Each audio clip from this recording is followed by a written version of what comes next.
Бұл сүрленген ет, оның үстіне қайнау көтеретін ет. Сондықтан біраз пісіремін, біраз қайнатамын. Макаронмен пісіргім келеді, менің балам жақсы көретін тағам. Ал өзімізге манты дайындаймын. Неге екенін білмеймін, балам мантыны өте ұнатпайды. Жесе де сыртындағы нанын қалдырып, ішіндегі етін ғана жейді. Мынау бізде фарш, картопты үккіштен өткіздім, ірі үккіштен. Мінекей етіміз әлі қайнап жатыр. Осының үстіне мантының бірінші партиясы кетеді. Мантыны 35 минут пісіремін. Одан кейін оны алып, астындағы етке макарон салып, су құйып, мантының екінші партиясын салып, бірге пісіріп алатын боламын. Міне мантымыздың бірінші партиясы пісті.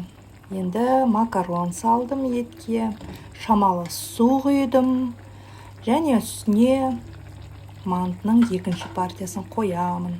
Сонымен 30 минут тағы пісіремін. Сонымен макаронымыз да, мантымыз да дайын болады.